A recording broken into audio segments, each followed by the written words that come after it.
Party తరపున పోరాటం చేస్తాం.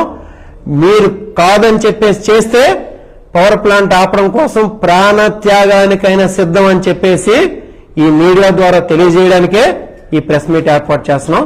దయచేసి మీడియా మిత్రులు కూడా మీకు దగ్గర ఒక 60 పేజీల రిపోర్ట్లు ఇచ్చాను.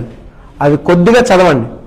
చదివి మీరు నమ్మితేనే నేనేవైతే రిపోర్ట్లు ఇచ్చాను, నేను ప్యారిస్ ఒప్పందం తాలూకు రిపోర్ట్లు ఇచ్చాను, ఏవైతే పొల్యూషన్ కారకాలు అవుతాయి వాటి రిపోర్ట్లు ఇచ్చాను, కోన రవికుమార్ వాళ్ళ మిస్సెస్ వాళ్ళు అప్లై చేసినటువంటి దరఖాస్తులు ఇచ్చాను మీకు.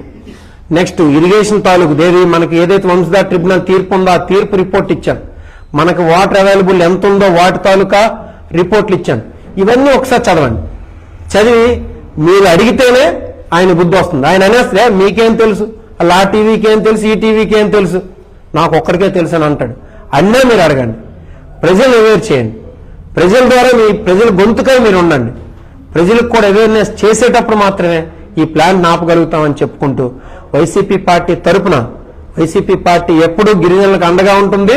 ఈ ప్రాంత ప్రజల్ని ఎలా రక్షించుకోవాలో వైసీపీ పార్టీకి తెలుసు, రక్షించుకుంటాం. వైసీపీ పార్టీ తరపున మేము నిలబడతాం. ప్రాణత్యాగం అయినా చేసి థర్మల్ పవర్ ప్లాంట్ ఆపుతామని చెప్పేసి ఈ సందర్భంగా తెలియజేసుకుంటూ ఇక్కడ విచ్చేసినటువంటి అందరికి కూడా మరొకసారి హృదయపూర్వకమైనటువంటి ధన్యవాదాలు తెలియజేస్తాం.